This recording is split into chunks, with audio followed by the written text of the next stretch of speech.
viņiem video, kas ir ļoti tīri. Stāsts ar kaimiņu ir pilnīgi pretējs. Pareizi sakot, mums viss notiek otrādies. Ja parasti mājās īpašnieku biedrības sāk biedrības un tad pierunā iedzīvotājs, tad mums ir pilnīgi otrādies. Mēs nolēmām, ka jāsāk darīt kaut ko pašiem, un tagad jau esam uz tā etapu, ka domājam, mūsu īpašnieku biedrība domā, kā pieslēgt arī bērniņus un pagrabi. Ja? Nu, īstenībā laikam jāsāk ar to, ka man ir es mūsu kāpņu telpā esmu laikam pēdējais gandrīz, kas iebrauca dzīvot, jā, bet arī tas bija pietiekoši 11 gadus atpakaļ. Un varu pateikt, ka neies šis variants cauri tad, ja kaimiņi nav kaimiņi. Vienkārši cilvēki, kas tā ir dzīves salikus vienā kāpņu telpā. Ja? Jo es varu palielīties ar kaimiņiem, mēs noteikti ejot augšā, ja redzam, ka durvis ir bišķi pavērušās, ja? Mēs noteikti piezvanīsim pie durvīm un pateiksim, tevi durvis svaļā.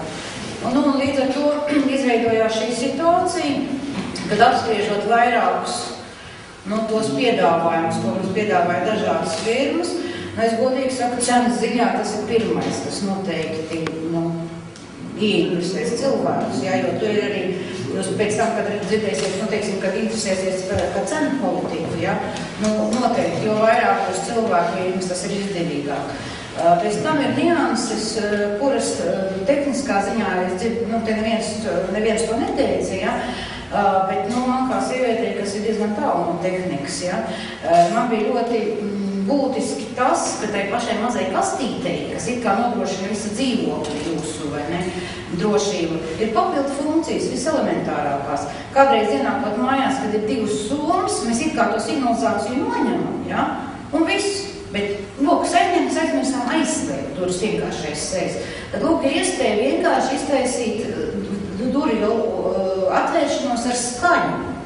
Ja? Un tātad, ja jūs esat vakar aizmirst durvis atvērt, un kāds vienkārši garām ejot paraustās jūs durvis, jūs dzirdat, ka jūs durvis kāds mēģina vērt vaļā. Ja, tā kā iespējas ir daudz, un vēl tad, toreiz, kad es mēģināju izvēlēties, kuru firmu izvēlēties, Genisam ir operativitātes ziņā, ļoti izdevīgi tie puiši izvietoti, ja? Jo viena firma, kas man mēģināja ieinteresēt, teiksim, cenu ziņā izdevīgāk, ja?